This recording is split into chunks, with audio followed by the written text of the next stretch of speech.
one of our roles here has always been to take away excess money from people who don't know what to do with it, who can't think of a better idea about how to spend their money.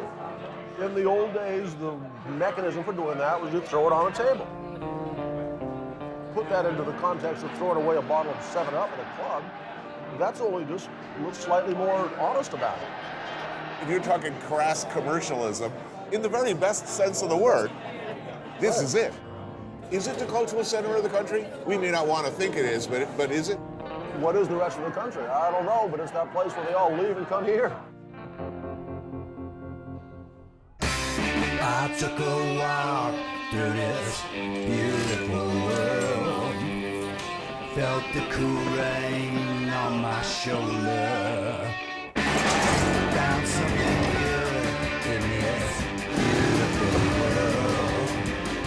I felt the rain getting colder. Sha-la-la-la-la, sha-la-la-la-la, sha-la-la-la-la, sha-la-la-la-la-la.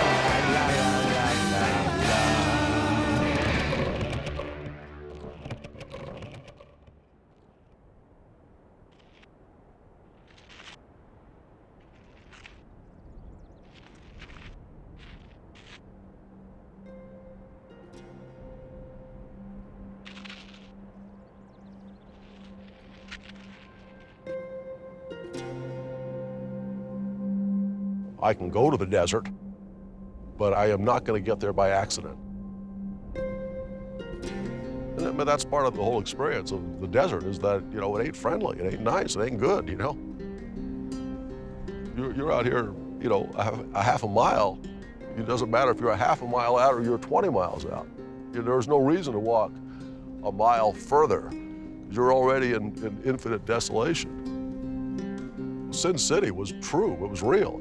Part of moving out here was you were never going to see the family again. I mean, that was this. I'm moving to Vegas, and you ain't coming to see me, and I ain't coming to see you. I mean, that's the character of the city. It really was the pit of America. It wasn't that somebody came out here because I'm going to make $1 million. It was I'm going to come out here and I'm going to survive, and you all ain't going to bug me anymore back home.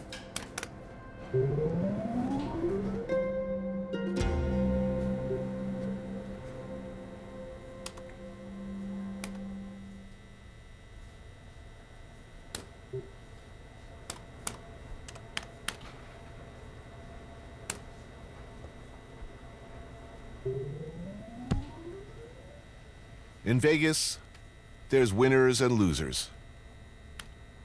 And God knows, I've been both. In a place like this where you can lose your shirt on the unlucky turn of a card, you need a friend. And for my sins, I got Ruhlman. Currently evading prosecution in just about every jurisdiction from his hometown Cleveland to Grand Forks, wanted for bail jumping, usury, misuse of livestock, assault, grand theft auto. Also the respected author of such food-related classics as the French Laundry Cookbook and Soul of a Chef. He washed up in Vegas at just the right time. Vegas was always the most unlikely of dreams, the longest of long shots in the middle of the desert. A real but imaginary space that keeps expanding, creeping ever larger across the wasteland. Back in the 40s, the 50s, it was a small town. 100,000 became 300,000, became 500,000, then 1 million, then 2. But it doesn't matter if it was 5 years ago or 50. The town has always ended like this. An abrupt cut and the desert rats on the horizon. But there are comfortable, dark places too, where a man can have a drink, meet like-minded sophisticados of the open West. Places like this.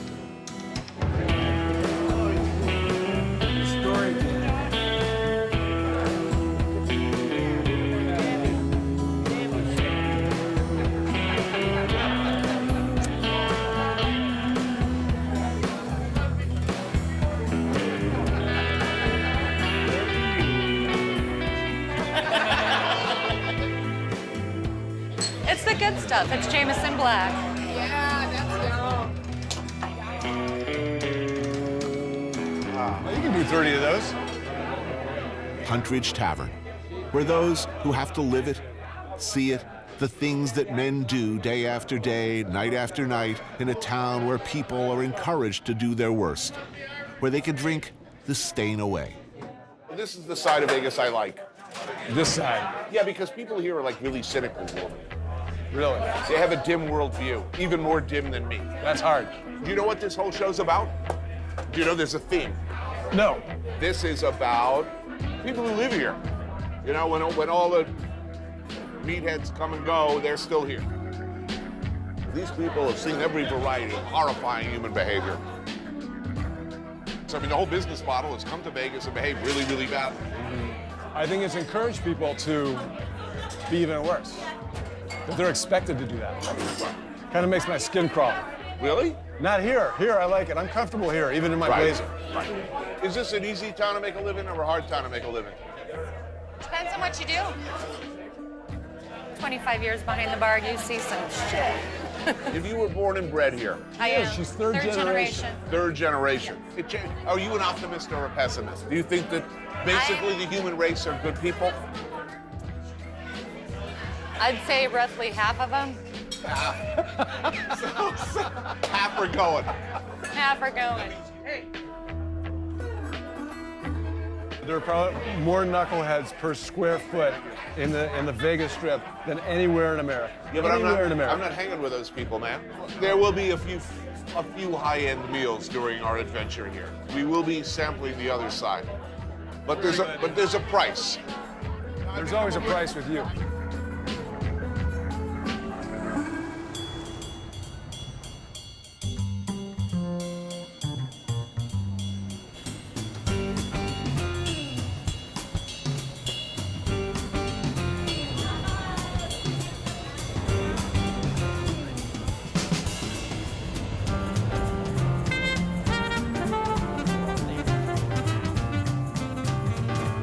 There are places in Vegas where the available rooms are not listed on any websites. Places reserved for the whales, the high rollers, the 10 million a night gamblers who arrive by private plane.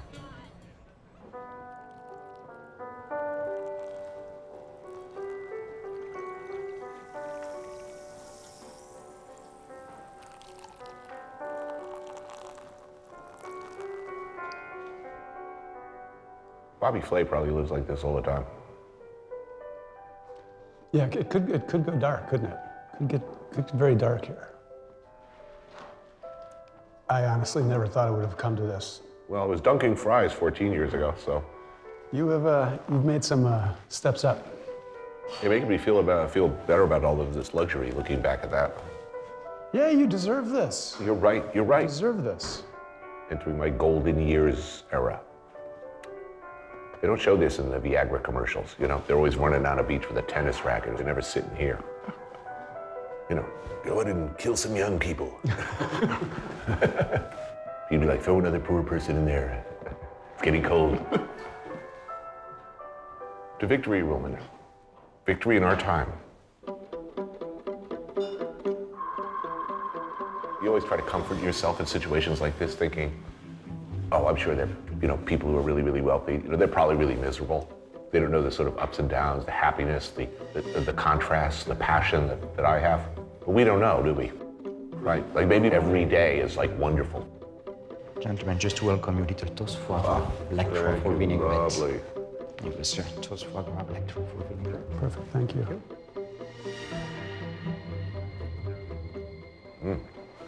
Delicious. Perfect, perfect.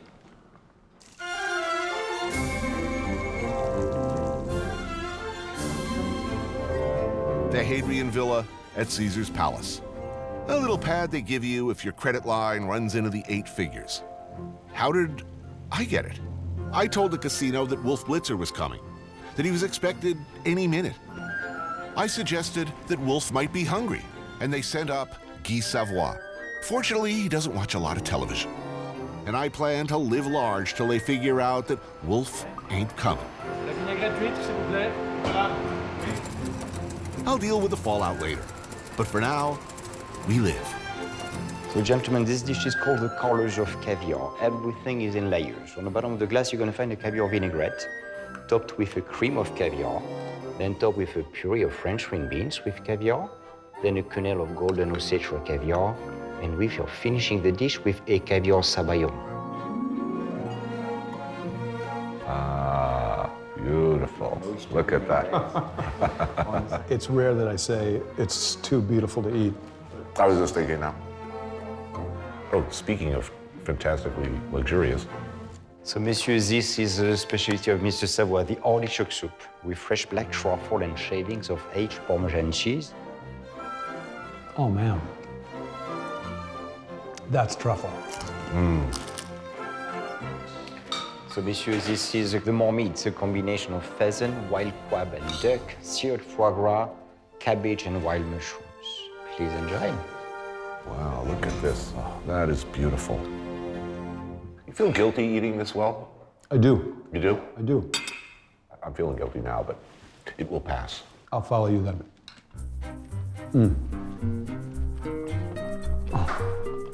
Wow.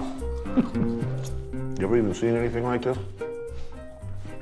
I don't think I've ever seen anything like this anywhere. Yeah, me either. And the thing is, you can see the main pool from the window here. You can see the hoi polloi. I was thinking about inviting them all up to our crib Don't you dare do that. for a party. No. Hey, don't they deserve a good time? I don't know. Maybe not. Not gonna happen. We're getting back to guilt. Do you feel enlightened and inspired by this meal? What are you asking? What are you getting at here? You're trying to get at something. Try to make myself feel better. I mean, I'm trying to prove that I'm down with the people, man. I'm still cool. This guilt keeps coming back. I You feel- keep bringing up the guilt. You're right. I feel guilty. Then don't do these shows. What are you doing here if you feel so guilty about it? I don't. I feel guilty about not feeling guilty. That's more to the point. Now you're Right. starting to be honest with yourself. Right.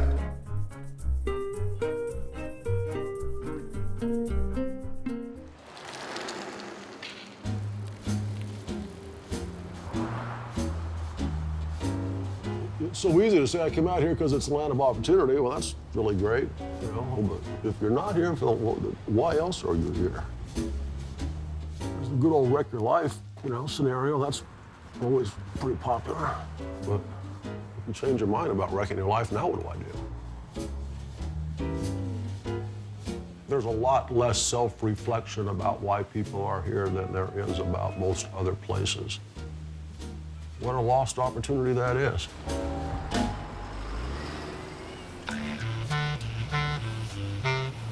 Sinatra and the mob are gone, but there remains still a certain sentimental attachment to the way things used to be. There were rules then, a way that things were done. And when they weren't done, there was always the desert and a hole in the ground. Also, there were lounges and rug joints and places where a man could get a proper plate of Italian-American meatballs and spaghettis. Thankfully, there still are such places. Places like this, the Bootlegger. It's a family operation. Mama Maria's family has been running it for 41 years. You got your veal parm, your fettuccine alfredo, your steaks and shrimps. Don't forget the iceberg wedge with the blue cheese, which, believe me, you want. Good evening, ladies and gentlemen. Welcome to the Bootlegger.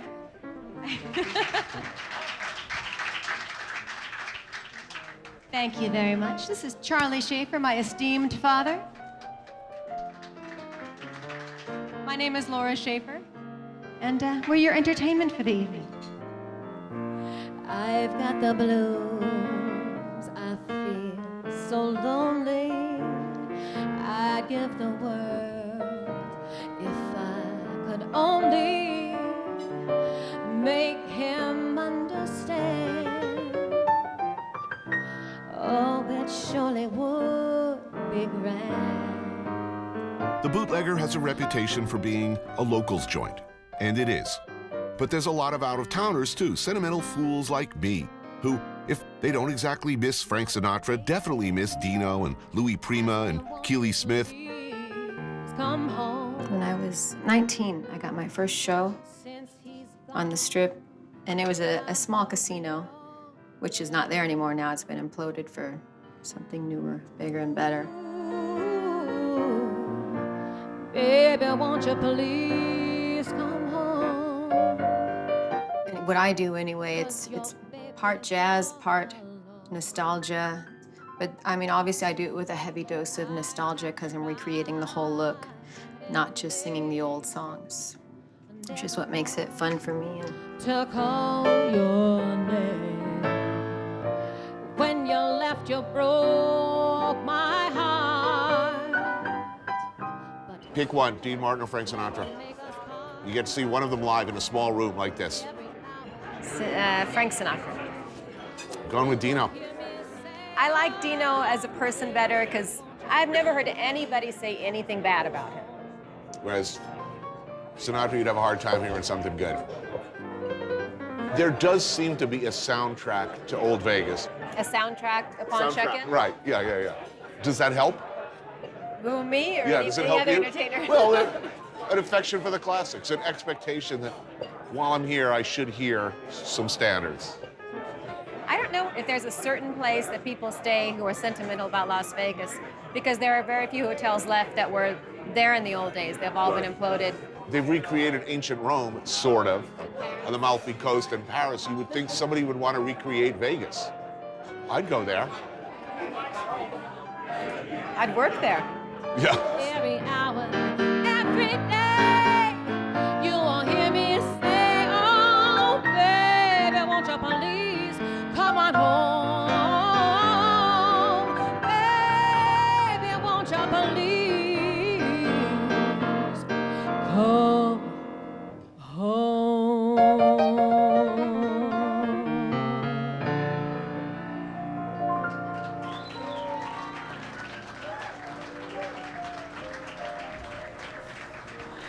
Thank you very much.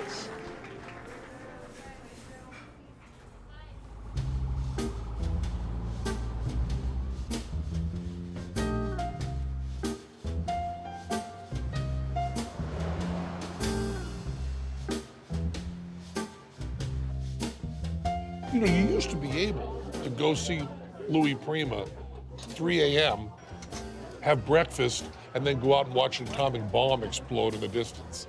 I mean, that That sounds like a good time. I would like to live in. Was it better before? Is it better now? Well, Is you it know, different.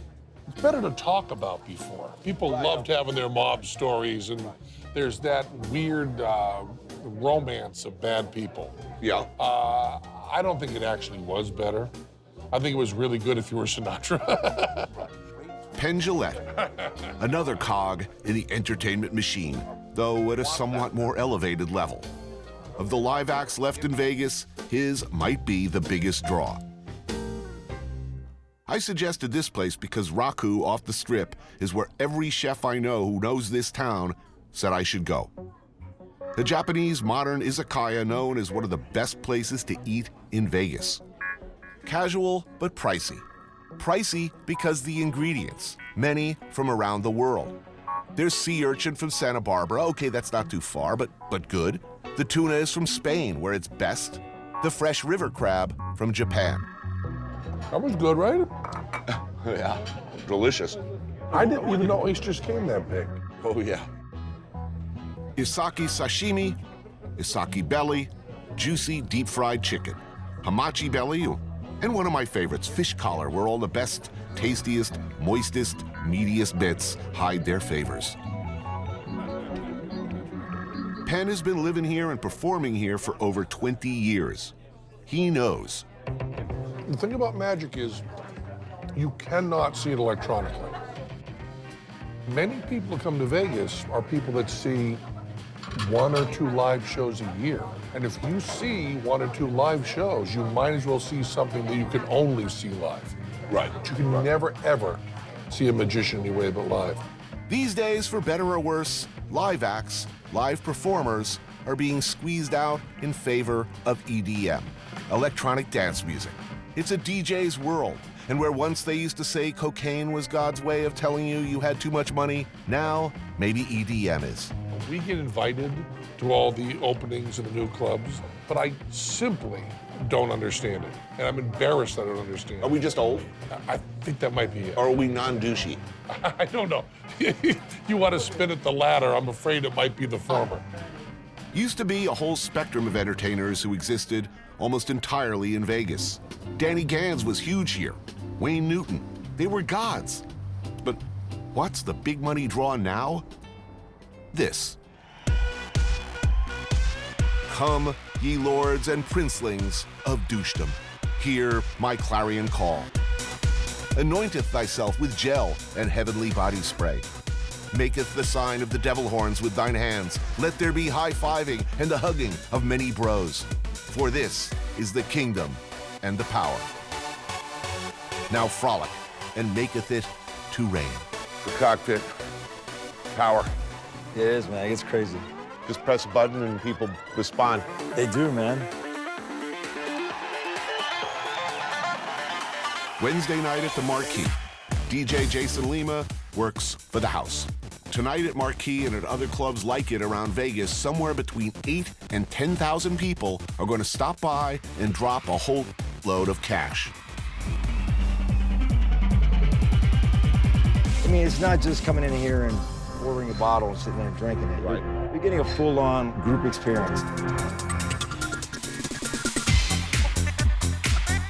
The new money, the new Vegas, where the take at the big nightclubs is outpacing the take from gambling and slots, where everybody, for the right price and with enough sparkles and the right mix, can be a winner.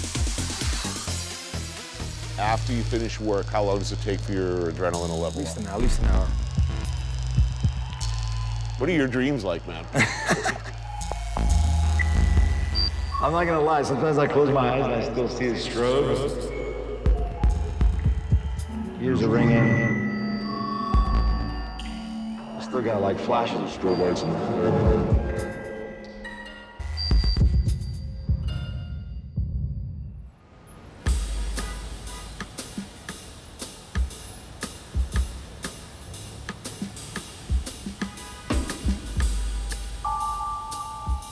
Las Vegas is an adult playland, and that's what we intend to be.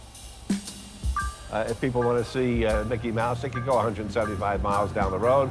If they want to see Bugsy Siegel under a rock, they stay here. Is there a Mr. Vegas, like Elvis or Wayne Newton or Bugsy Siegel used to be? If there is, it would probably be this guy, former mayor Oscar Goodman. A man who knows, allegedly, and to the best of my knowledge, where all the bodies are buried, some of them equally allegedly, by some of his former clients. We meet over drinks at Oscar's, the steakhouse that bears his name and boasts beef, booze, and broads. You had some colorful clients. Who was nice and who was less fun to have a... Well, the truth of the matter is, all my clients were nice to me because I kept them out of prison. Did alleged mob guys know how to eat? My mother used to say two things, she said. She's the greatest lady. She said, Oscar's clients don't hurt anybody, they just kill each other. Right. And she also said, Oscar's clients take us to the best restaurants. They knew where to go. They knew where to go, yeah. And always treated right. I mean, they were always treated like kings and queens. Did the feds hold it against you? I mean, you know, you were just doing your job, but I mean, They didn't see it that way. They didn't see it They that thought way. I was a consigliere, as a matter of fact. In order to murder somebody, they had to get my permission. I mean, that's how stupid these people were. Anthony the Ant Spilotro, Meyer Lansky, these were gentlemen not unknown to Mayor Goodman. Well, a lot of people tell you that it's a better place when the mob was running it, and in many ways, that's true. There were rules then that mattered. You know, the old saying, what happens in Vegas stays in Vegas. Back when the mob ran things, there was a certain urgency to that suggestion. Well, we saw that with Princess Harry. I mean, right. I mean, that was a perfect example. I mean, here's a guy who was here Yeah. having a good time in the old Vegas. That would have never happened. There would Right. never have been a disclosure. In today's modern age, it was all over the world in moments. Moments. Yes. It says something about the town that His Honor served 3 terms as mayor. He's an unabashed booster, entrepreneur, drinker of hard liquor, and gambler.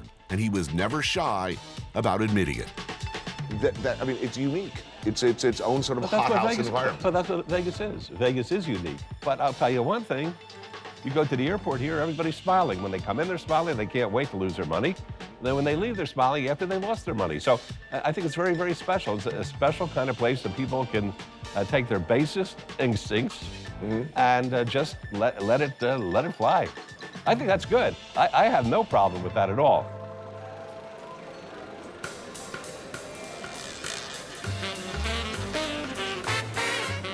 When you come to Vegas, you see this. The lights and smoke and mirrors, the casino floors. But who manages the machine?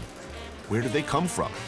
Beneath the floors, behind the walls, above the winking surveillance camera lenses, a whole other world, manned by thousands and thousands of waiters, maintenance people, repairmen, chefs, engineers, plumbers, and croupiers. 3 shifts a day, they slip in and out of the casinos almost unseen through their own entrances. But it's these people who've seen it all, seen everything, night after night. Benny's been working here since Caesars opened in August of 1966. He's dealt cards to everybody. I dealt to Diana Ross, Harry Belafonte, Sinatra, Sammy Davis. Sinatra was not supposed to be particularly amiable at the table. Sinatra was class. Really? It was class. It was the jungle. But those were good days. But it's nice now, too. Would you describe yourself as a degenerate gambler? Yeah, I definitely have been. I'm trying to move past that. We have a 2-year-old at home, so I'm working in that phase, but I'll always have that gambling gear. There's no doubt about it. Eric and Erica Lindgren are professional gamblers, poker players to be precise. It's routine for them to sit down to a game with a bankroll of $500,000. Tonight, slightly smaller stakes. Hey, Benny, how do you like my chances? Good. Good. That's a trained answer. Instead of actual poker, we're set up with a dumbed-down for the camera version of Texas Hold'em. You play against the house. The odds, to say the least, are stacked against you. Oh, here's a winner. Here's a winner. Yeah, 2 pair. He's cutting up over there. See how easy it is? You got this game down. Uh-oh. Those are famous last words. All right, let's put out a hundo. Let's see what happens. All right, now we have a pair of 7s. I want to bet. Okay. I have trips. Oh. It's going to be pretty hard to beat. You're a dead man, Benny. I'm a dead man. I bet again. Okay. 2 pair. Pair of deuces. Oh. 2 pair. Pair of 10s. Oh, no. Pair of kings. Benny. Oh, full house. Goodness, Benny. Huh? You got a full house. This is unbelievable. Is there like the cooler standing behind us? All right, well, that works for me. Thank you very much. This was what we call a learning experience in my case. That was fun. We got away with our shirts. Let's not do it again. Yeah, let's never do it again.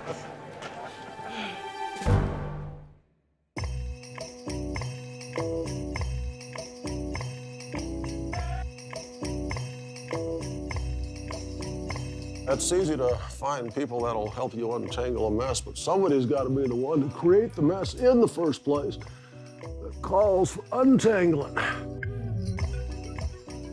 Where's our metaphor here? Easy to tangle, but untangling this.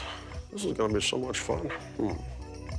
Anthony Bourdain is an artist and a born and bred Las Vegas native.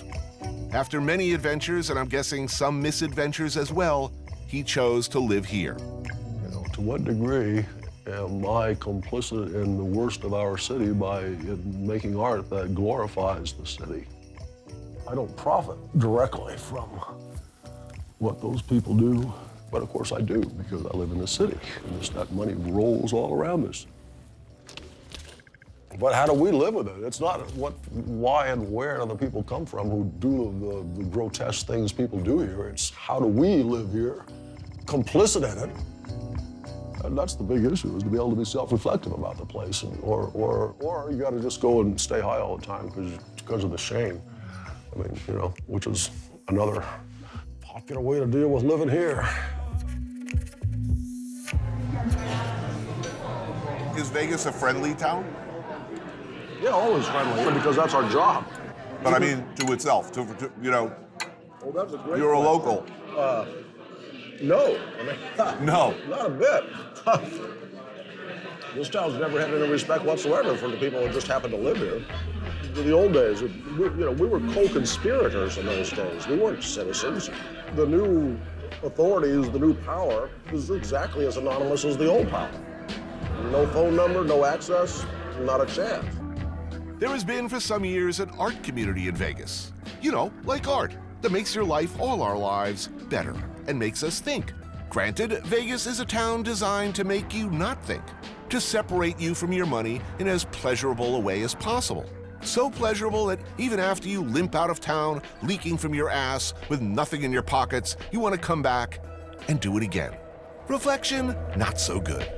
As a resident, what are the general rules of survival? Don't cry about being broke. I mean, if I'm broke, more than likely it's because I threw away my money and too bad for me because I didn't get lucky. Don't cry about being broke, okay? I gave that away. What's another one? It's the smile. That is absolutely local characteristic. This is a service industry town. One of our roles here has always been to take away excess money from people who don't know what to do with it, and who can't think of a better idea about how to spend their money. We'll always take it. Well, is that worse than before, or? The wrong is there are people with that kind of income who could put it to so many thrilling uses and can think of nothing so crass and boring than to wave the money in the air and throw it away. How loathsome. But within us, within those of us who live here, is that challenge. And this has always been. Here we are.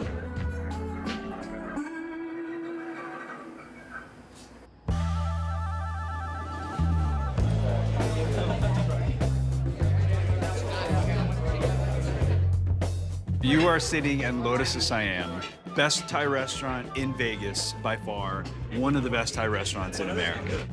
Jet Tila has been here before. An LA guy, he came out here to do 4 years as executive chef at Encore, a Wynn casino on the Strip. He's a reigning authority on Thai food, but really everybody who loves Thai food knows about this place. What you should order here should only be Northern. If you go to the back of the menu, it says Northern Specialties. If you come here and eat chicken with cashew nuts and drunken noodles, someone should punch you in the face. Right. It's one of those restaurants. Saipen Chutama is the owner and chef. Now get this, and it's important. You don't do pad Thai here. You do what they are uniquely superb at, which is specifically the food of northern Thailand.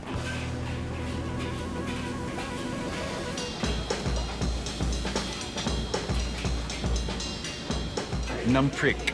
Oh, yeah, of course, love it. Literal translation, chili dip. It's really more of like a composed, room temperature salad. Nam khao tod is a puffed, crispy rice salad with preserved pork sausage. Well, that's good. Jackfruit salad. Jackfruit salad. Jackfruit salad. This is hung lei, a pork curry, braised down with garlic and ginger. This pork is amazing. Isn't that great? And that's Northern log. Right. Very important dish. Whoa, that looks really pretty. This is cow soy. This is the food my grandma made. That's perfection, man. Oh. What I love about Vegas Asian food is on one street you got the best Szechuan food, the best Cantonese food, and you drive down the street and you get the best Thai food. It's a funky, awesome Asian How did that place. happen? Gambling. But I mean, well, they're high rollers who come into town and they need the good. A dude with a $2 to $10 million credit line at Wynn is going to go eat a $10 Chinese meal because it's the closest thing he has to home food. I'm gonna go eat Asian food, I'm gonna come back, I'm gonna drop $5 million more bucks, and then go home.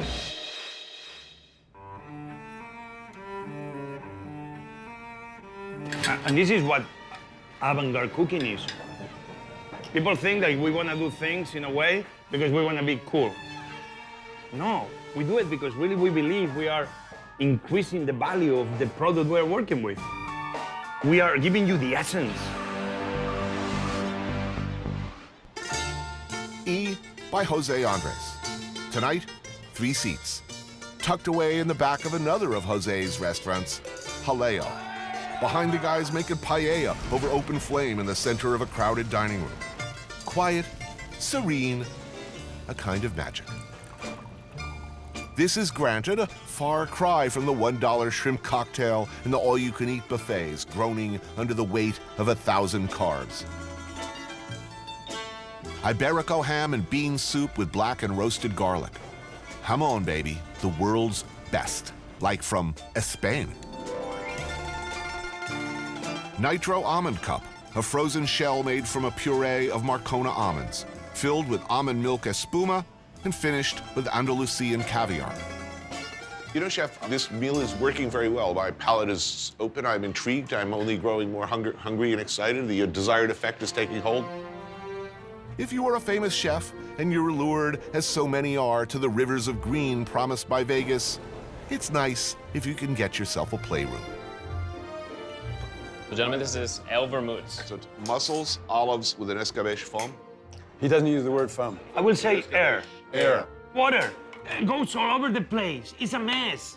A chef cannot do anything with this. Air gives us the opportunity. All of a sudden, water is not water anymore. Water has a body, belongs.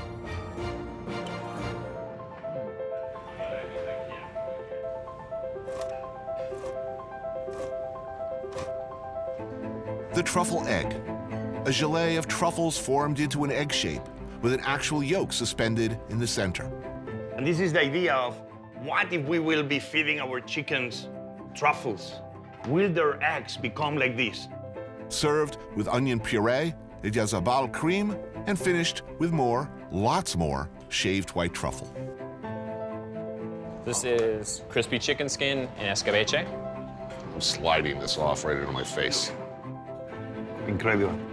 So, gentlemen, this is your portion of the salt roasted foie gras, and Brian's gonna come finish it with a clementine sauce for you. And light is key, light and flavorful. Gentlemen, this is your next course. Cocoches al pio pio. This is squid ink sauce? Yep. Awesome. This is Secreto Iberico de Bellota. Secreto, or the secret, it's the secret cut of the Iberian pig, yes. located underneath the front shoulder. This is an homage of the goodness of the sea meets the goodness of the earth. You know the work that goes into creating a menu like this? Hold on. That we put the work doesn't mean it's good. When a food critic, they come and they say, the chef was not there. And I look at the food critic saying, this is almost like a lack of respect. Who do you think these people are? Where do you think they come from? What do you think their careers are? Every one of those amazing thousands of chefs, sous chefs that we have across the world, they are as good, if not better, than the guys that have the big name on top with neon letter.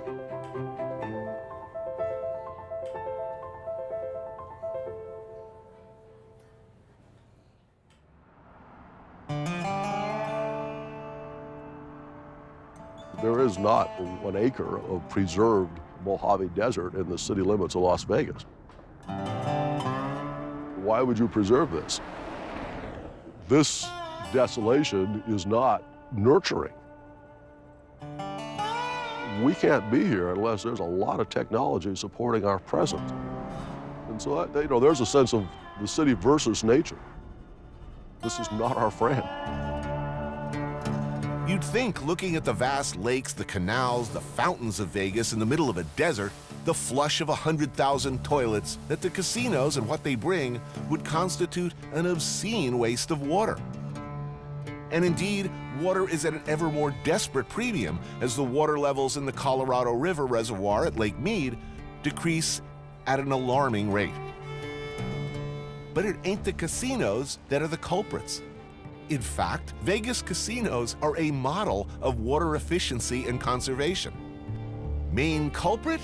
The all-American lawn, a little square of green. Robert Kern is water police. He patrols the Vegas streets looking for evidence of water violations. There's finally some water in the gutter, actually, on both sides. This is not their day.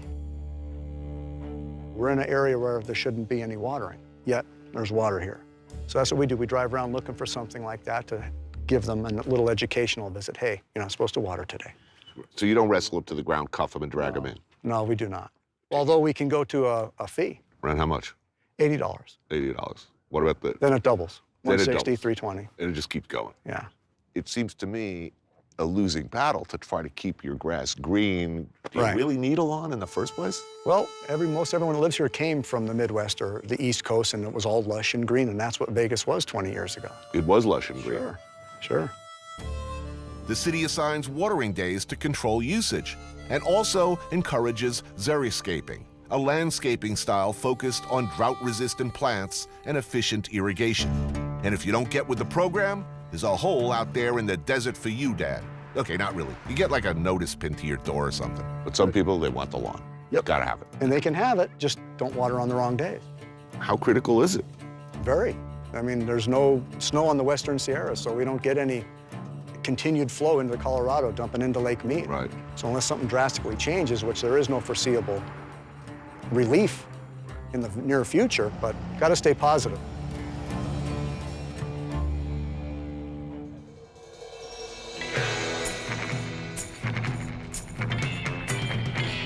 For the first 30, 40 years of the development of a town, you just couldn't conceive of what was ahead.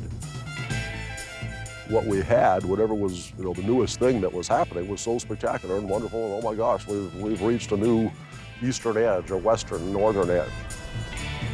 The odds are slim to zero that we're going to extend to yet a further horizon. It was inconceivable. So there's the thing. So what does the desert do? It exceeds our ambition. In Vegas, nothing is permanent. It constantly eats itself, tears down, builds up, expands according to no known or easily understood plan. An organic thing, responding to the dark dreams of the American subconscious. Come frolic. Live like Caesar, or make money off those who do. Drop a few moist bills at a gas station slot. See the full spectrum of human folly and commit some follies of your own.